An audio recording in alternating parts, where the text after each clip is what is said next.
Could the recent updated tokenomics when it comes to ZBCN that was showcased earlier in January of this year change Zebec maybe moving forward forever? Well, arguably, I think maybe, sure, even though nothing I say is financial advice. And the reason why is because when they updated the tokenomics, they highlighted a couple points, right? But I do want to talk about two crucial points which I think could maybe change ZBCN moving forward. Because first of all, when they talk about the treasury, they say how the revenue from Zebec products will be used for network development.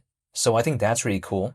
However, also on top of that, they're going to be using revenue acquired basically from the Zebec programs to be reacquiring ZBCN on open markets, which in theory, that could lower the circulating supply of ZBCN, which inherently, the lower the supply is, and let's say there's an increase in demand, it's more rare, right? If that is hypothetically the case. And also on top of that, if the supply is less, the market cap needed to hypothetically attain 10 cents would also be less, right? So there's a lot of hypothetical goodness, I would say, right? There's some hypothetical maybe benefits from the updated tokenomics that at least I can see. Now, again, I'm not telling anyone to do anything. I am not a financial advisor, but at the same time, when I take a look at something like Zebec, I do find it pretty cool that they even care about these small details. However, also on top of that as well, we have to consider, when it comes to Zebec overall, people like to tell me, well, no one's really going to care about a project like this because, sure, there's these updated tokenomics, but take a look at the Zebec programs, take a look at the Zebec products, they're not really doing that good. Well, we have to consider, as of right now, the altcoin space is not doing the best. However, also on top of that as well, this could have implications long term, because imagine if they didn't update the tokenomics at all. It wouldn't be that good, right? Now, there's at least some incentive in terms of if, let's say, the products or the programs do better, it could maybe have an effect, right, when it comes to ZBCN. So why is that a bad thing? This is just my mindset. Also, on top of that, people like to tell me that, oh, the Zebec products are, the Zebec programs, they're not that compelling.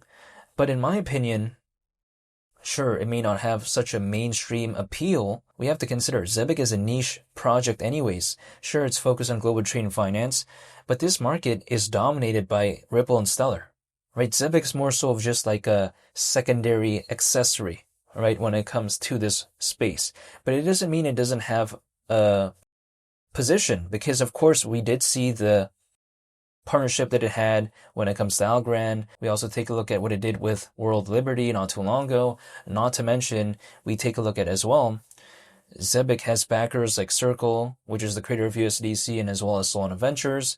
So it's not really such a bad thing after all. But I feel like, again, the updated tokenomics, which was announced in early January, I think it could have future implications that could maybe change Zebec moving forward, maybe even forever, because it kind of, I think, implements some mechanisms, right? Or should I say implements some kind of things that makes ZBCN hypothetically, in theory, maybe a lower circulating supply if, let's say, for instance, the Zebec programs start doing pretty good, right?